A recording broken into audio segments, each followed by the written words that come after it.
Clear your desk by the end of the day, Holly. Human Resources will handle the exit paperwork. The words on my computer screen blurred as I read them again. After 5 years of dedicated service to Summit Edge Logistics, all I got was a cold, impersonal email. 3 days. That's all I had taken to bury my father. 3 days of approved bereavement leave. We need people who prioritize their work, the email continued, as if attending my father's funeral was an optional social event I had chosen over filing quarterly reports. I sat back in my chair, the leather squeaking in the silence of the early morning. The Boise office was still mostly empty, the sky outside just beginning to brighten with dawn. I had come in early, eager to catch up on work after my brief absence. My name is Holly Peterson, and until approximately 2 minutes ago, I was the regional team lead of the highest performing division at Summit Edge Logistics. At 34, I had built not just a career, but a team that felt like family. We celebrated birthdays together, supported each other through difficult times, and pushed one another to excel professionally. I looked around at my workspace, the small cactus my team had gifted me last Christmas, the framed photo of us all at the company retreat, the handwritten thank you notes from team members I had mentored. 5 years of my life condensed into a few personal items that would fit in a cardboard box. The termination notice attached to the email was signed by Dan Weaver, my direct supervisor who had personally approved my bereavement leave just last week. Failure to maintain adequate presence during critical operational periods, it read. My father's death apparently fell during one of these undefined critical periods. I didn't cry. I didn't slam my fist on the desk or storm into Dan's office demanding an explanation. Instead, I pulled out my phone and took a photograph of the email, then forwarded it to my personal account. Then I shut down my computer, stood up, and began methodically packing my things. By the time other employees started trickling in, my desk was half cleared. Tanya from accounting was the first to notice. "Holly, what's happening?" she asked, her eyes widening at the sight of my box. "I've been let go," I replied simply. "What? Why?" Apparently taking approved bereavement leave to bury my father wasn't showing proper priority for my work. Tanya's face transformed from confusion to outrage. "That's not right. Have you talked to Paula? The regional manager should know about this." "No," I said, carefully wrapping my cactus in newspaper. "I'm not going to fight it, but I won't forget it either." When you work closely with people for years, you learn to read their expressions. As I continued packing, more of my team members arrived. Jason was the first of my direct reports to hear the news, his usual cheerful grin vanishing instantly. "This is bull," he started, but I cut him off with a small shake of my head. "It's done, Jason. Dan made his decision. But we just finished the Newbrook merger last month. Profits are up 18% this quarter because of your planning." I smiled sadly. Apparently that wasn't enough. By 9:30, all 7 of my core team members had gathered around my desk in silent solidarity. Ethan, our logistics specialist who rarely showed emotion, looked like he might punch a wall. Veronica, our client relations manager, was openly crying. Behind them stood Michael, Luis, Diane, Gabriella, and Kayla, each with expressions ranging from disbelief to fury. "You can't leave," Veronica insisted. "The Wilson account renewal is next week. The Hernandez shipping contract is in negotiations. None of us knows the system like you do." I finished taping up my box. Dan should have thought of that before he fired me for attending my father's funeral. The severity of what I'd just said hung in the air. My father, gone just a week ago. The funeral soil still fresh. And now this betrayal from a company I had poured my soul into. "I need everyone back at their desks," came a sharp voice from behind us. Dan Weaver stood there, arms crossed, his thin face set in a disapproving frown. "We have deadlines to meet." No one moved. "Now," he added, his voice rising slightly.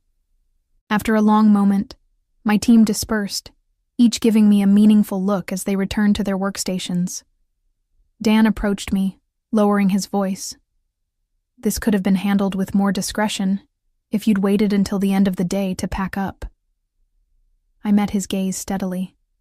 "Like the discretion you showed in firing me via email after approving my bereavement leave?" His jaw tightened. "Business needs change rapidly. Summit Edge needs people who understand that priorities shift. Your father's passing was unfortunate, but don't," I warned, my voice deadly quiet. "Don't finish that sentence, Dan." For a moment, something like uncertainty flickered across his face. Then he straightened, adjusting his tie. "Human Resources is expecting you. Please don't make this more difficult than it needs to be." I picked up my box. "Don't worry, I won't make a scene. But remember this moment, Dan. You might find it important later." The Human Resources office was clinical. White walls, minimal decoration, and Barbara Kent's sympathetic but practiced expression. She was new to the company, having joined just 6 months ago, and I could see she was uncomfortable with the situation. "I'm sorry about this, Holly," she said, sliding separation papers across her desk. "And I'm very sorry about your father." "Thank you," I replied, scanning the documents. Standard severance, 2 weeks' pay, a non-disparagement clause. A reminder of my non-compete agreement, which prohibited me from working for direct competitors for 6 months. "Is there anything I should know about why this happened?" Barbara asked cautiously. "This seems abrupt." I debated how much to share, then decided on the truth. I pulled out my phone and showed her the email. 3 days of approved bereavement leave, and I'm fired for not prioritizing work. Barbara's professional demeanor slipped, her eyes widening. "This is the actual termination notice? Just an email? No performance improvement plan? No documented warnings?" "No, nothing." She frowned, making a note on her legal pad. "I need to verify some things with the legal department. Would you excuse me for a moment?" While Barbara stepped out, I gazed through the window. From this floor, I could see the Boise River winding through the city. My father had loved fishing that river. He'd taught me patience there, standing in waders as the current rushed past our knees. "The river moves, Holly girl," he'd say, "but the rocks stay steady. Be like the rocks." Barbara returned 20 minutes later, her expression carefully neutral, but her tight smile told me everything. Nothing would change. "Unfortunately, Idaho is an at-will employment state," she began. "The company is within its rights to—" "I understand," I interrupted, signing the documents without further argument. "Summit Edge can do whatever it wants, just like I can." She hesitated, then lowered her voice. "Off the record. This isn't right. If you wanted to pursue action—" "I don't," I said firmly. "But thank you." As I walked through the main office toward the exit, I felt eyes following me. My team watched silently, their faces somber. I gave them a small smile, my last act as their leader. Outside, the September air was surprisingly warm. I placed my box in the trunk of my car and sat in the driver's seat, allowing myself a moment to process everything. My phone chimed with a text message, then another, and another. "Jason, this is wrong. What can we do?" "Veronica, are you okay? Can we meet up later?" "Ethan, Dan's a spineless jerk. The team is furious." More messages poured in, expressions of outrage, support, loyalty. These people weren't just colleagues. They were my professional family. I started my car, a plan already forming in my mind. I wouldn't fight Summit Edge directly. I wouldn't sue, though I probably had grounds. No, I would be strategic, patient, like my father taught me. The rocks stay steady while the river rushes past. My phone rang. It was Hank Fleming, the CEO of Vertex Transport Systems, Summit Edge's biggest competitor. We'd met at an industry conference last year and kept in touch. He'd been trying to recruit me for months. It was time to return his call. The Vertex Transport Systems office was everything Summit Edge wasn't. Open concept, collaborative workspaces, and large windows framing the Boise skyline. Hank Fleming, a burly man with a silver beard and keen eyes, welcomed me with a firm handshake. "I've been hoping you'd call," he said, guiding me to a conference room. Though, I admit, I didn't expect it would be under these circumstances. Word traveled fast in our industry. Hank already knew about my termination, though not the details. I filled him in as we sat down, showing him Dan's email. "That's not just bad management," Hank said, frowning. "That's inhumane.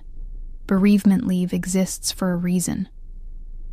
"Summit Edge has always valued profits over people," I replied. "I just never thought I'd be on the receiving end." Hank leaned forward. "I'll be blunt, Holly. I want you on my team. Vertex is expanding our Pacific Northwest operations, and we need someone with your expertise. The division director position is yours if you want it." My heart skipped. Division director, a significant step up from my role at Summit Edge. More responsibility, more authority, better pay. "What about my non-compete?" I asked. Hank smiled. "Our legal team has reviewed it. It's overly broad and likely unenforceable. Plus, we'd cover any legal expenses if Summit Edge tried to enforce it." "I'd need to think about it," I said carefully. "Of course," Hank replied. "Take the weekend. We can talk specifics on Monday." That evening, I met Veronica and Jason at Riverfront Brewing, a small pub away from downtown where we wouldn't likely run into other Summit Edge employees. They arrived together, their expressions a mix of anger and concern. "How are you holding up?" Veronica asked, sliding into the booth. "I'm all right," I assured them. "It's been a challenging couple of weeks, but I'll land on my feet." Jason snorted. "Dan's a fool. The office is in chaos already. Nobody knows where the Henderson proposal files are stored, and the system access you had hasn't been transferred to anyone else." "That sounds like a Dan problem," I replied, taking a sip of my water. Veronica leaned forward. "It's more than that. Everyone's talking, not just our team. People are furious about how you were treated." I hadn't expected that. "Really?" "You were respected, Holly," Jason said. "Not just by us. The way Dan handled this. People are scared now. If they do this to you, their star team lead, what would they do to anyone else?" Veronica nodded. "Paula's been asking questions. The regional manager looks worried." "Good," I said simply.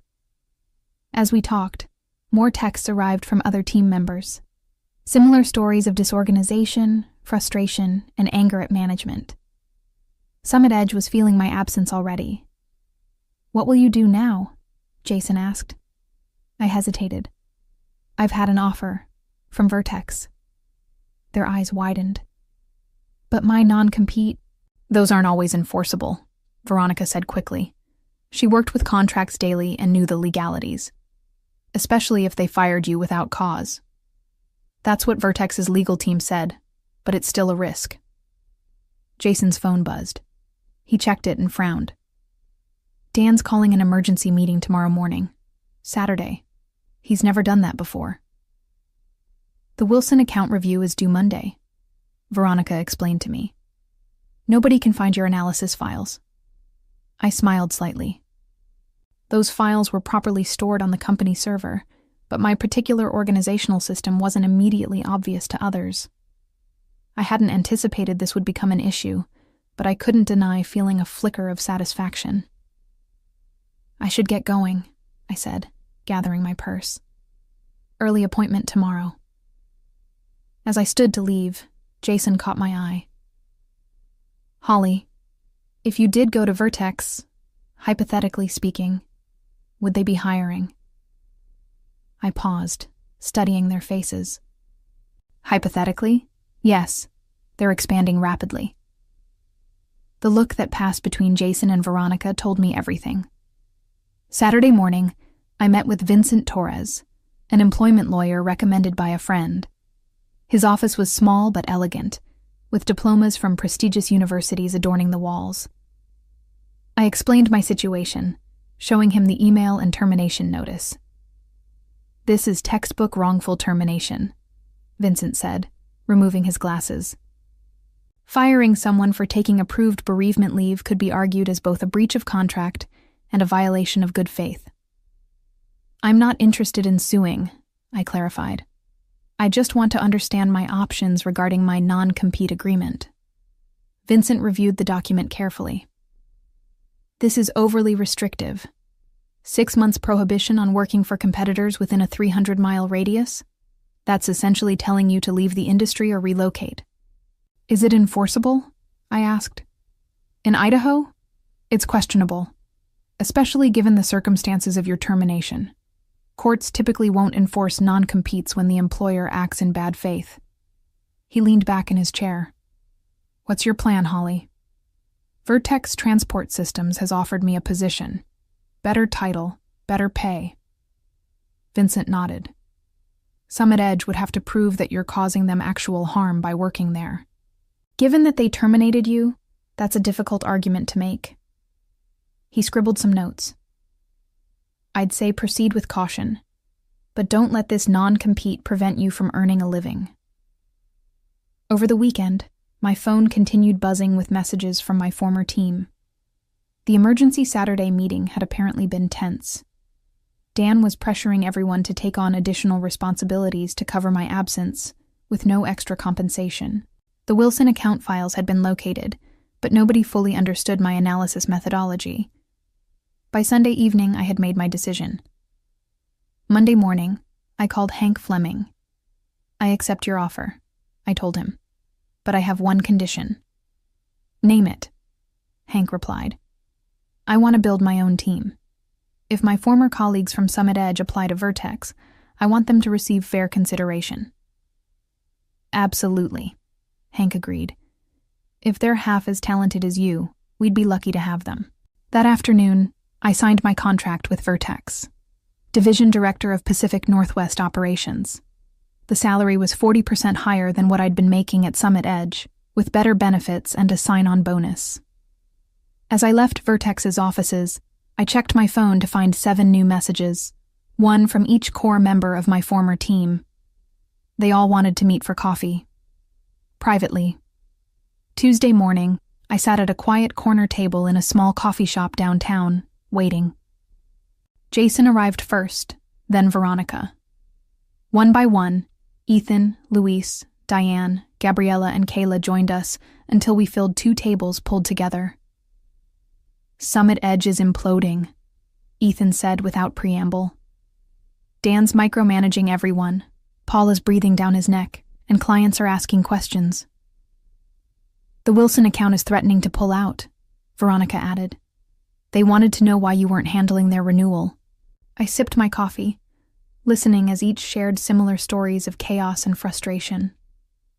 "We heard you've accepted a position at Vertex," Jason finally said.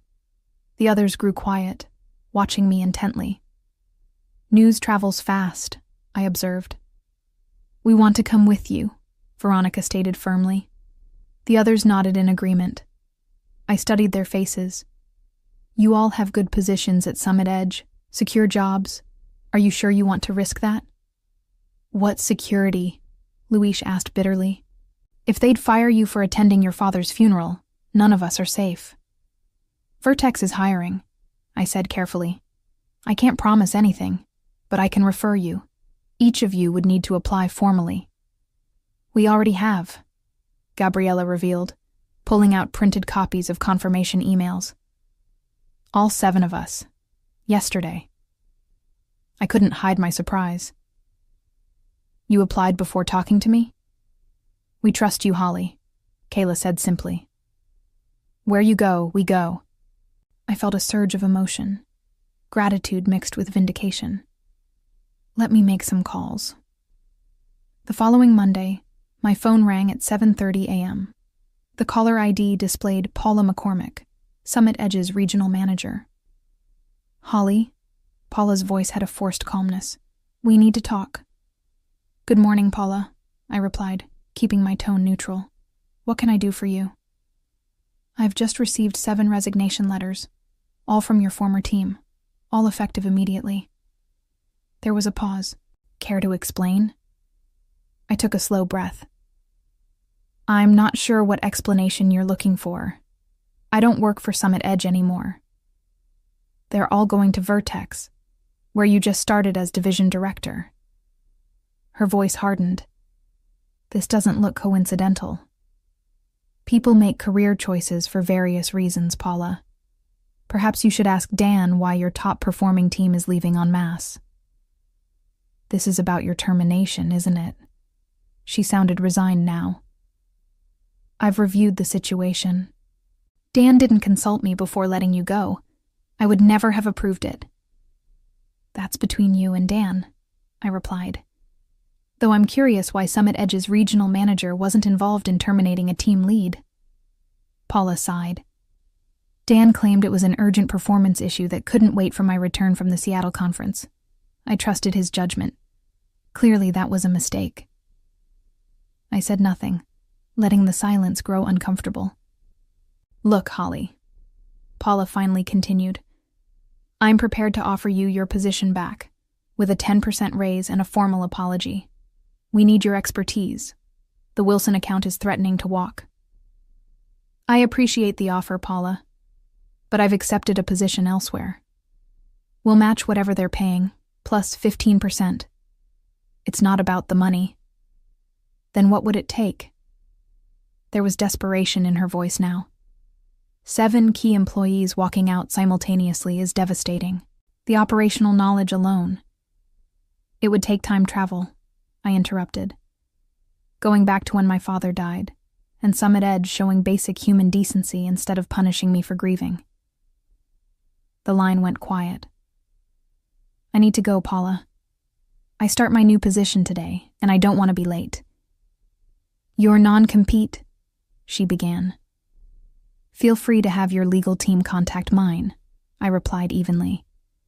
Though they might want to review the circumstances of my termination first.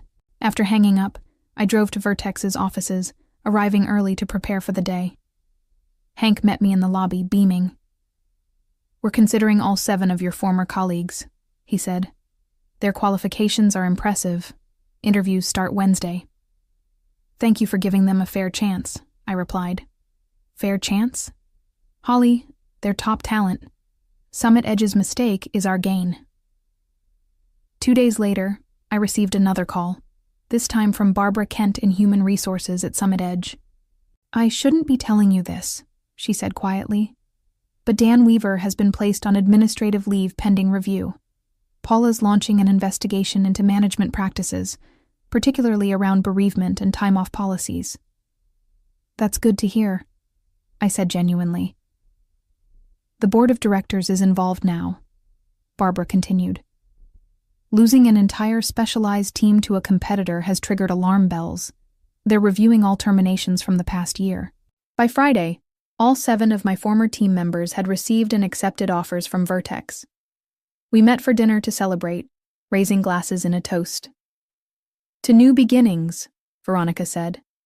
And to Holly, Jason added, who taught us what real leadership looks like. The following week, I received a formal letter from Summit Edge acknowledging my wrongful termination and offering a settlement to avoid litigation.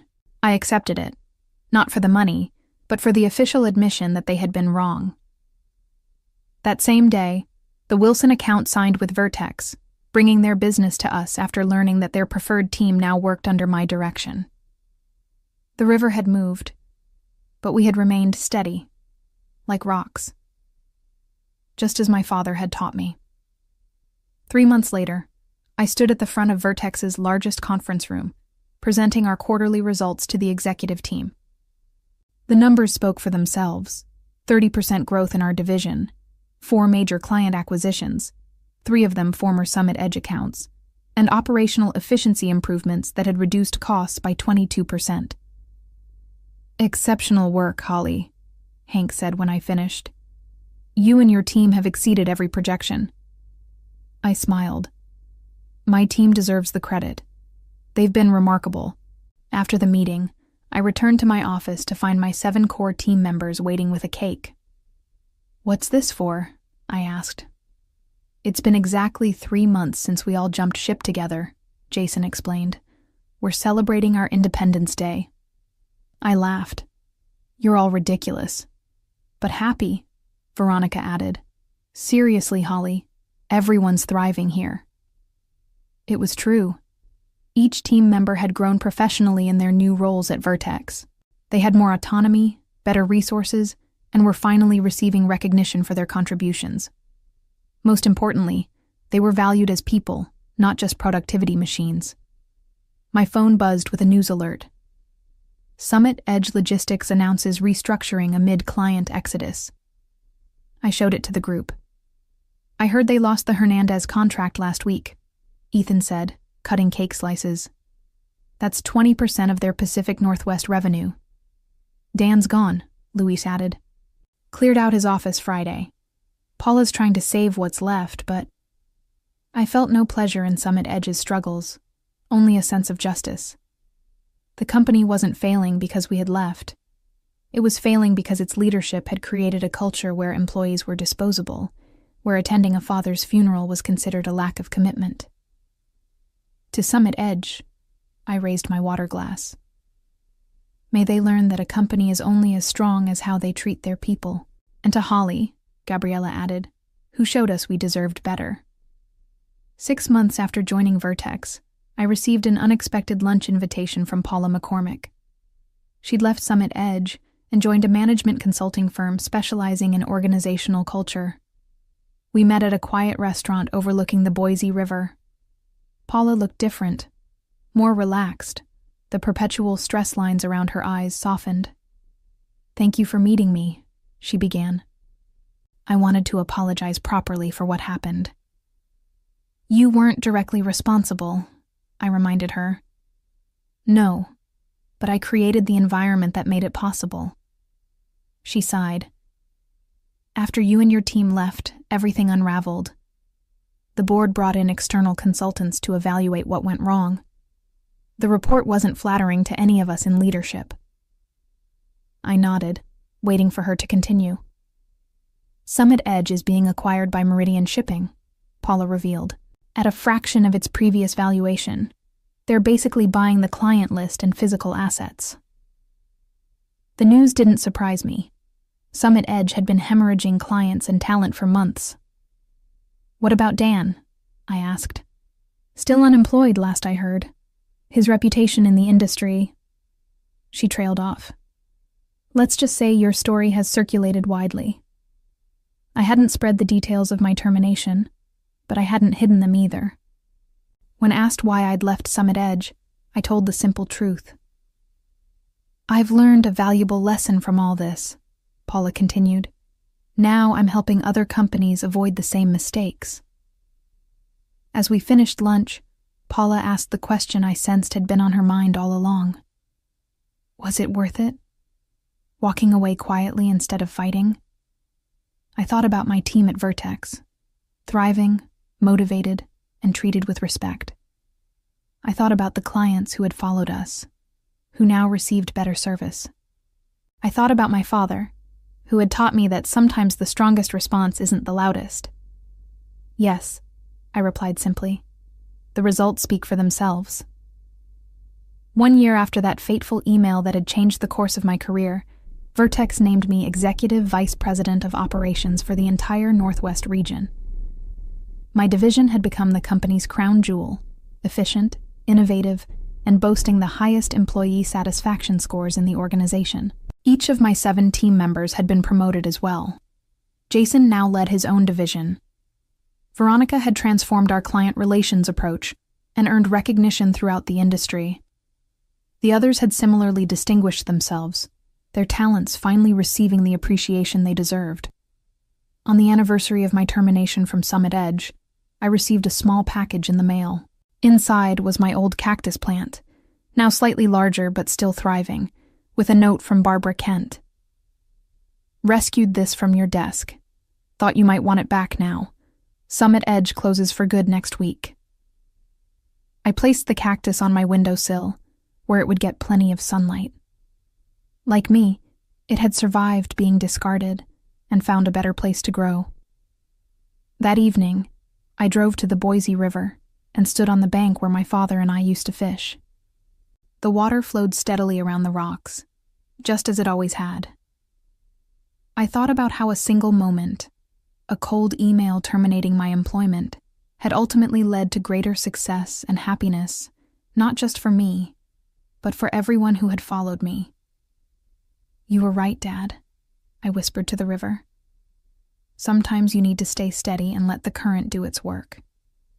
As I looked back on my journey from terminated team lead to executive vice president, I realized my revenge hadn't been in destroying Summit Edge. My revenge had been in building something better.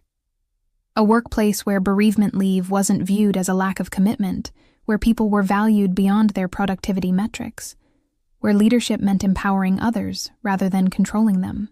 The greatest revenge wasn't in tearing down what had hurt me, but in creating something that made the old system obsolete. My father would have been proud of that. Looking toward the future, I felt nothing but gratitude for the path that had brought me here, even the painful parts. Sometimes the worst moments lead to the best outcomes, if you remain as steady as the rocks while the river of change rushes past.